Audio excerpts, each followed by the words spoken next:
Se eu viver até os meus 100 anos de idade, algo cada vez mais comum aí para nossa geração, eu vou querer ser o quê quando eu envelhecer? Olha, eu acho que eu já sei o que eu quero ser.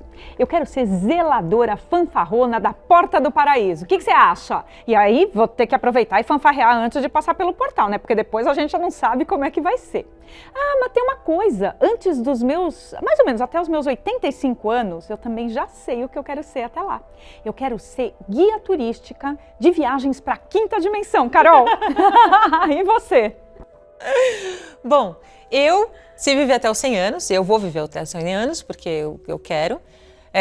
O que eu vou fazer, né? Bom, eu vou estar ainda vendo a vagas, conectar pessoas com seus propósitos, ajudando a construir o mundo mais bonito que os nossos corações sabem ser possível, como diz o meu querido Charles Eisenstein. Também vou estar vendo as minhas filhas e os meus netos e netas trabalhando com propósito também, trabalhando em coisas que eles e elas amam.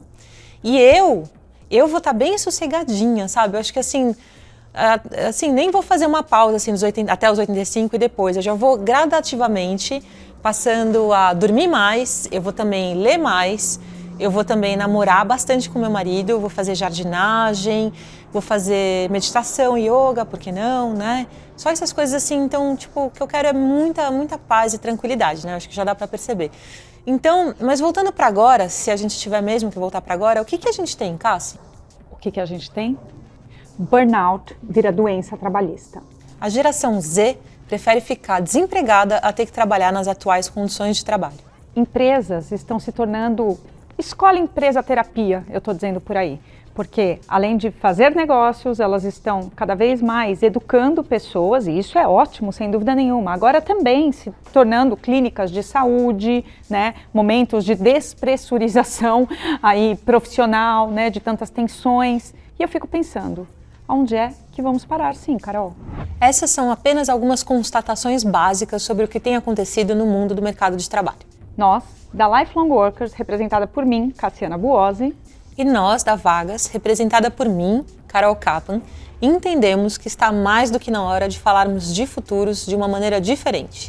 É menos sobre as tendências identificadas aí para os próximos 2, 3 anos e muito mais sobre o que já estamos construindo a partir desse momento que refletirão aí para os próximos 10, 20, 30 anos. Por isso, também te convidamos a fazer essa viagem no tempo com a gente. Mas vai ser uma viagem para o futuro. Então, muito do que a gente vai estar falando aqui é de frente para trás, do futuro até hoje. Combinado? Então, já te convidamos aí também para se inscreverem nos nossos canais, ativarem o sininho e, enfim, estarem por dentro de todos os nossos episódios. Cassi, bora dar aquele salto para o futuro? Opa! O que eu tô curiosa para saber de você é, você acredita que daqui a 10 ou 20 anos vão haver empregos? Deixa o seu comentário, a sua opinião aí nos comentários aqui pra gente também. Bora embarcar nessa viagem do tempo com a gente? E o que são empregos e ao que eles servem, Carol? Bom, hoje em dia os empregos são a nossa conexão com o trabalho. Uma empresa precisa de ajuda, uma pessoa precisa de um trabalho e daí acontece o matching. Mas será que vai ser assim daqui a 10 anos? Que tecnologias iremos desenvolver que vão mudar drasticamente a forma como acontece esse matching? Você acredita que aproximadamente há 10 anos atrás, a gente nem conseguia imaginar procurarmos, por exemplo, a nossa alma gêmea por meio de um aplicativo? E assim, a gente sabe que já existiam, né, diversos outros aplicativos aí para fazer matchings e tal, mas de uma forma geral a sociedade nunca acreditou de verdade que isso pegaria, digamos assim. E hoje em dia a gente vê que o que mais acontece por aí, né, já se naturalizou, uma coisa que já virou uma coisa assim, a cultura da sociedade é, por que não usar um aplicativo para dar matching ou não, né? Muitos podem dizer que não gostam desse aplicativo que estamos falando, mas é fato que ele reformulou aí uma série de crenças que nós tínhamos antes. É fato, né, gente? E é claro que a Cássia aí tá falando da Vagas, né? Não, brincadeira, de outra empresa. Bom, a partir dele é que novas soluções ainda mais nichadas começaram a aparecer no mercado, né? Atendendo aí todo tipo de público, todo tipo de demanda. Mas lembram-se, quantos de nós não achávamos que ele chegava a beirar até mesmo o absurdo? Mas o importante é a gente perceber, gente, que é isso, a sociedade, a cultura, ela vai mudando a partir do momento que essas coisas vão gerando valor para a sociedade. E não dá para dizer que não gerou valor para a sociedade, porque se não tivesse gerado valor aí para a nossa sociedade, esse aplicativo estaria com a gente aí até hoje, permeando as nossas culturas, Carol? Com certeza não, e isso sem falar a quantidade de casais criados. Eu sei que quando faço uma provocação assim, explorando, né, um cenário daqui 10 anos, uma provocação quase, perguntando aí para todos nós, será que teremos empregos? É bem desafiador imaginarmos uma vida, um contexto de mundo sem empregos. Mas, primeiro, gente, é um exercício, aqui é uma proposta de um exercício de futuros, um exercício sadio, para que a gente busque aí vislumbrar esses futuros, e lembrando que quando a nossa grande tendência ainda, isso é natural em quase todos nós, olharmos para o futuro sempre projetando, muito pautado aí nos nossos conhecimentos atuais. Quando, na verdade, o futuro daqui 10 anos vai ter uma série aí de confluências, né, de coisas que vão se remodelando literalmente e vão criando novos contextos que passam a ser cada vez mais naturalizados, por mais chocantes que possam parecer hoje. E parte do meu papel aqui, como uma pessoa que vive e constrói futuros, especialmente do trabalho, é nos ajudar a construir essas pontes. Mudanças acontecem o tempo todo e a gente precisa estar atento, porque elas podem ser sinais de transformações mais importantes que vão vir mais para frente. Vamos juntos e juntas? No mundo do trabalho não é diferente. Aqueles pontos que a gente trouxe agora há pouco, sobre burnout, etc., eles podem ser sinais de que transformações mais importantes estão para chegar. Nossas escolhas individuais e coletivas farão toda a diferença no futuro que virá. E a gente quer que o trabalho seja fonte de saúde, não de doença. O trabalho do futuro pode ser diferente dos empregos de hoje, mas isso vai depender das escolhas que a gente fizer e de como a gente vai pensar sobre tudo isso. Sem dúvida, Carol. E como eu já digo aí há alguns anos ministrando aula em faculdades, emprego pode até faltar, mas trabalho não. Para começar, Cassi, vamos falar daquele ponto que você pegou no começo do nosso episódio, das empresas estarem virando tudo. Então, uma escola, uma clínica de saúde, além de ser um negócio, claro. Para nós, na Vagas, o movimento de educação corporativa faz bastante sentido, até porque, de fato, as empresas podem ter acumulado um vasto conhecimento que merece ser documentado. Apoiar os cuidados com a saúde entra no escopo do que é pedido ao departamento de RH, e as empresas competem entre si na oferta desses benefícios. Eles têm um impacto na hora em que as pessoas se decidem por trabalhar em uma empresa ou em outra. A Vagas é uma empresa muito humana e nós costumamos dizer que o nosso próprio jeito de ser dentro do nosso modelo de gestão horizontal já é um benefício por si só. Mas esse tipo de benefício nem toda empresa hoje tem para oferecer. E quanto aos mais tradicionais, certamente geram uma carga que nem toda empresa consegue suportar. Você, que pensa em futuros, deve estar já imaginando o que isso vai significar daqui a 3, 5, 10 anos, né, Cássia? O que você pensa a respeito? Olha, tem vários aspectos, Carol, mas um particularmente que eu tenho refletido bastante é sobre essa história das empresas virem assumindo para si cada vez mais responsabilidades aí, né? E acho que uma coisa importante da gente pensar é, quem é que vai pagar essa conta? Será que tanto elas quanto as pessoas de uma forma geral estão se dando conta de como estamos resolvendo as questões e de possíveis e sérios impactos sistêmicos aí no médio e longo prazo? Estariam talvez os próprios funcionários detonando a sua própria empregabilidade? Outro aspecto é que essa escola empresa-terapia começou a me lembrar um pouco uma dinâmica bem patriarcal. Seriam agora as organizações, privadas ou não, as salvadoras da humanidade? Você, que está aqui com a gente, o que pensa a respeito? Não tem resposta certa ou errada, tem simplesmente a sua visão em torno de tudo isso. Conta pra gente nos comentários o que você pensa sobre isso e também qual tem sido o seu papel nesse movimento todo. Vamos a algumas novas perguntas. Ao acharmos bacana essa história de empresa, escola, terapia, as pessoas não passariam a se tornar custosas demais para as empresas que oferecem tudo isso? Não seria isso um possível estopim para que as lideranças concluíssem que o melhor a se fazer é mesmo substituir humanos por máquinas o quanto antes? Interessantes essas perguntas, Cassi. Fazem a gente pensar sobre as consequências que não estão na nossa cabeça quando a gente pensa de uma forma mais reducionista. Aqui está o problema, aqui está a solução. Quando a gente pensa assim, as consequências podem não ser muito legais. Sem dúvida, desenvolvermos essa capacidade, tanto individual quanto coletiva, de aprendermos a fazer novas e melhores perguntas, vão nos ajudar aí a tomar as melhores decisões do hoje, porque é isso, são essas novas perguntas e boas perguntas que vão nos ajudar a pensar em reflexos sistêmicos para os próximos anos. E temos que ser cada vez mais conscientes para podermos chegar em futuros regenerativos. Muito bom, parece-me que as perguntas são essenciais nos processos de reflexão como esses que a gente quer fazer aqui. E de fato, mesmo que a gente possa encontrar respostas interessantes num nível individual, quando a gente vai para um nível coletivo, seja o nível dos profissionais de uma certa profissão, o nível das empresas ou mesmo da sociedade como um todo, fica um pouco mais difícil. E como diz o nosso querido Daniel Wall, mais do que respostas, as perguntas são o caminho para a sabedoria coletiva. Amo! Lembrando que não devemos ter a ilusão de controlar os resultados, não é nesse sentido. O que de fato podemos fazer é nos pautar melhor no hoje, usando, além das informações e dados já disponíveis, uma série de novas competências, habilidades bem humanas, como a imaginação, a intuição e o próprio pensamento sistêmico e até mesmo o antecipatório. Isso tudo desenvolve em nós, assim como em nossas organizações, a tal da resiliência tão necessária nos dias de hoje. E pensar que até uns 5 anos atrás estávamos com medo dos robôs acabarem com os nossos empregos, Carol. Isso me lembra o Harari falando do exército de inúteis que ficarão sem trabalho se isso acontecer. Esse futuro pode dar lugar a outros, nos quais, por exemplo, podemos criar integrações focando no melhor que os humanos e os robôs têm a oferecer.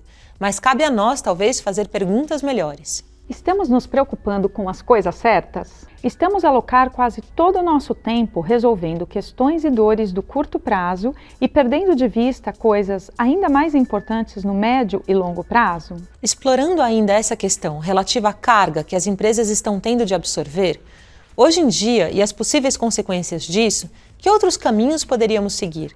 O que podemos fazer no dia a dia para construir esses outros caminhos que podem nos levar a outros futuros? Bom, eu creio que, pensando mais a longo prazo, podemos nos perguntar: como darmos melhores condições no ambiente de trabalho para que as pessoas se tornem mais auto- e corresponsáveis?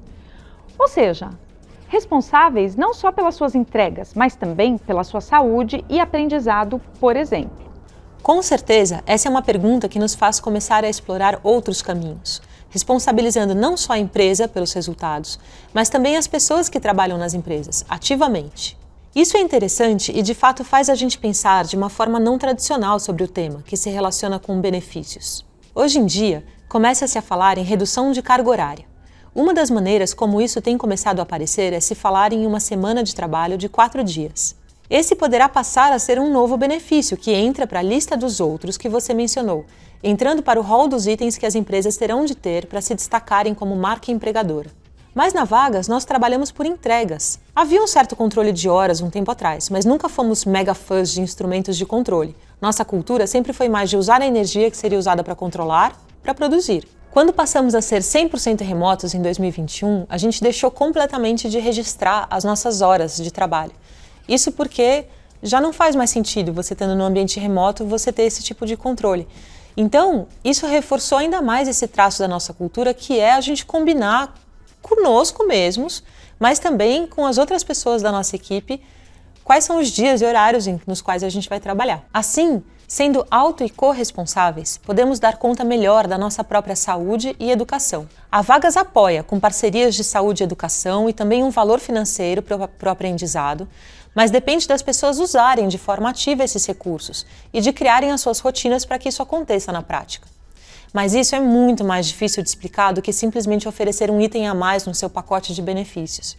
Sim, até porque as empresas não estão num ponto relativamente bom aí de maturidade, de consciência ecossistêmica, ou seja, em outras palavras, entendendo aí cada vez mais do design de culturas regenerativas. Quer dizer, nem as empresas, nem as pessoas. Mas tá tudo bem, gente. A parte boa dessa minha informação é que isso é a maior prova do quanto trabalho a gente ainda tem quando a gente fala de futuro do trabalho, futuro dos negócios, futuro das organizações, né? E trabalho definitivamente não vai faltar. Agora, cabe a você estar desperto, desperta, seja você como profissional, como líder dentro de uma grande organização ou mesmo uma pequena, o seu próprio negócio, se atentar a essas movimentações todas. Bom, Carol, bora esclarecer então para o público aqui quais são as nossas intenções com essa websérie? Super importante isso, Cássia. Bom, pessoal, temos a intenção de contribuir aqui para 1. Ajudar a pensarmos sobre como fazer transições, que serão muitas ainda. Vamos falar bastante disso. Se a gente se preparar bem para elas, vamos desenvolver ainda mais a nossa resiliência. 2. Ajudar a nos desenvolver em pensamentos e competências de futuros, algo que a Unesco já vem trabalhando há alguns anos aí no mundo, buscando conscientizar sobre esses modelos de pensamentos e seus benefícios desde a educação básica. 3. Ajudar-nos a compreender aspectos mais sistêmicos de nossas decisões no hoje, para que melhores tomadas de decisões possam ser feitas no futuro. 4. Ajudar a perceber as diversas inter-relações que existem aí entre as nossas ações. Por conta do nosso modelo mental ainda dominante e mesmo por motivos que a neurociência explica, tendemos a olhar para as coisas de uma forma mais reducionista, simplista. 5. E acima de tudo, nos ajudar a fazer melhores perguntas. Talvez esse seja o ponto crucial de todo o nosso trabalho e intenção. Estamos fazendo melhores perguntas ou estamos apenas afoitos demais, tratando apenas dos sintomas, sem procurar entender suas raízes? Estamos entendendo os reflexos de médio e longo prazo dos nossos desejos e ações? Será que sabemos mesmo o que estamos fazendo? Eu tenho as minhas dúvidas, Carol, muitas inclusive. Na verdade, tenho muito mais perguntas aí do que respostas, mas são novas perguntas para novos problemas. Me parece que vocês também, né? Pois é, lá na Vagas a gente tem outros problemas. Eu sinto que a gente lá já vive o futuro do trabalho. Então me parece que está mais do que na hora de expandirmos essa discussão sobre o futuro do trabalho. Se só pensarmos aí nos próximos 2, 3 anos, não estamos pensando com um mindset de futuros. Não estamos nem mesmo nos esforçando como sociedade brasileira para desenvolvermos as nossas capacidades e aí competências em futuros, que não é um assunto só de futuristas profissionais. Espero que nosso país, nossas pessoas e nossas empresas não escolham ficar para trás, porque depende de nós, em primeiro lugar, escolhermos não ficar para trás. As informações estão aí, acessíveis para todas e todos. Como Einstein disse, e tantos de nós repetimos, nenhum problema pode ser resolvido com o mesmo nível de consciência que o criou. Então o nosso convite é esse, que a gente fale mais aí de novas soluções para problemas críticos e complexos. Pensando sobre tudo isso, algumas perguntas vêm à minha cabeça. Deveríamos pensar na remuneração por horas trabalhadas ou por entregas realizadas ou ainda por valor gerado a curto, médio e longo prazo? Ou complete aí com a sua própria pergunta nos comentários, que tal? Deveríamos ter a possibilidade legal de reduzir salários se empresas e funcionários entrarem num consenso em relação a uma jornada de trabalho que mudou? Deveríamos pressionar os governos para que tenhamos renda básica universal, compartilhando riqueza, desconectando o salário de sobrevivência e possibilitando o trabalho por propósito para todas as pessoas? Deveríamos pressionar os governos para que contratem pessoas e organizações para fazer os trabalhos que de fato precisam ser feitos, para que a vida seja digna e plena para todos os seres e lugares? Que tipos de mudanças no sistema essas alterações poderiam criar? Que modelos de negócios poderiam nascer a partir de mudanças assim? Empresas sozinhas conseguirão criar mudanças suficientes no mundo para que a vida seja digna e plena para todos os seres e lugares? Então, se você gostou, ative o sininho aí, siga com a gente aqui nos nossos canais do YouTube e fique de olho nos próximos episódios. Desejamos as boas-vindas à nossa websérie Reflexões para as Novas Eras.